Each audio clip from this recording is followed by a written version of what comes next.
আসসালামু আলাইকুম ভিউয়ার্স, আপনাদের সকলকে টেস্ট অফ হোমে স্বাগতম। চালতাটা বাজার থেকে নিয়ে আসা বেশ কয়েকদিন হয়ে গেল। আচার বানাবো বলেই নিয়ে এসেছিলাম। 4টা চালতা নিয়ে এসেছিলাম, কিন্তু 2টা চালতা নষ্ট হয়ে গেছে। বাকি এই 2টার গায়েও কালো কালো দাগ পড়তে লেগেছে। তাই তাড়াহুড়ো করে আচার বানাতে বসে পড়লাম, সাথে আপনাদের সাথেও শেয়ার করলাম। চালতাগুলো আমি 4 ভাগ করে কেটে নিয়েছি। তারপর ভিতরে যে সাদা অংশের মতো আঠালো যে অংশটা আছে সেটাকে কেটে ফেলে দিব।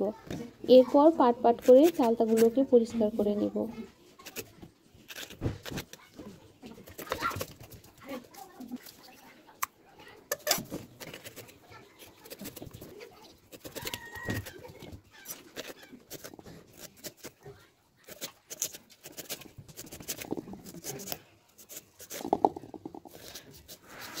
চালতাগুলো এখন পরিষ্কার করা হয়ে গেলে চালতাগুলো সেদ্ধর জন্য চিকন চিকন করে কেটে নেব, ঠিক ভিডিওতে আমি যেভাবে কেটে নিয়েছি।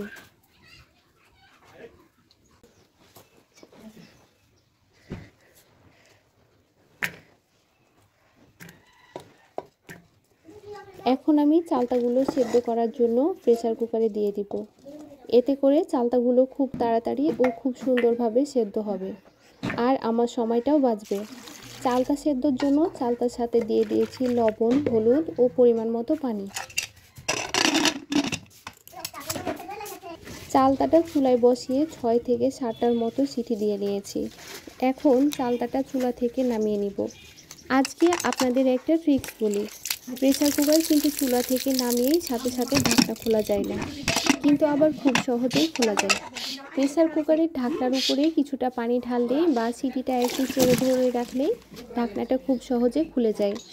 এখন প্রেসার কুকার থেকে চালতাটা একটা ঝাঁকায় পানি ঝরানোর জন্য ঢেলে নেব। পানিটা ঝরে গেলে একটা বড় ছড়ানো প্লেটে ঢেলে নিয়ে একে একে সব চালতাগুলো গেলে ভেঙে নিব। চালতাগুলোর উপরে হাত দিয়ে সামান্য চাপ দিলেই চালতাগুলো খুলে যাচ্ছে। চালতাগুলো ভেঙে দেওয়ার কারণ হচ্ছে চালতাগুলো গোটা থাকলে চালতার ভিতরে ভালো মতো লবণ, মিষ্টি, মশলা ঢুকবে না, যার কারণে আচারটাও খেতে ভালো লাগবে না। এখন চালতাগুলো সব গেলে নেওয়া হলে চালতাগুলোকে টানা একবেলা কড়া রোদে শুকিয়ে নিব, যেন চালতার মধ্যে পানি না থাকে।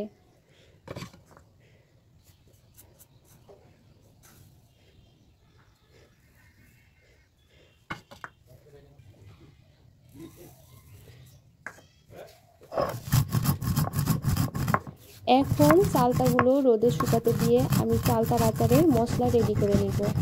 সব আচারেরই তো মেন মশলা হচ্ছে শুকনো মরিচ ও পাঁচফোড়ন।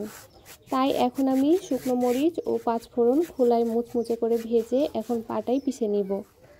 ভাজা মরিচ পাঁচফোড়নগুলো পাটায় পেষার সময় কী যে সুন্দর একটা ঘ্রাণ বের হচ্ছিল, ঘ্রাণেই মনটা ভরে যাচ্ছে। তাহলে এই মশলাগুলো আচারে পড়লে আচারের টেস্ট আর ঘ্রাণটা কেমন হবে ভাবেন। আর আচার বানানোর ক্ষেত্রে একটা বিষয় খেয়াল রাখতে হবে, যখন কড়াইয়ে গুড় মশলা একসাথে দিয়ে নাড়ানাড়ি করবেন তখন খুব বেশিক্ষণ নাড়ানাড়ি করা যাবে না। গুড়গুলো অর্ধেক গলে মশলার সাথে মিশে গেলে চালতাগুলো দিয়ে পরে কষতে হবে। তা না হলে শুধু মশলা গুড় কড়াইয়ে দিয়ে কষালে সেটা পুড়ে গিয়ে আচার থেকে বাজে একটা গন্ধ বের হবে।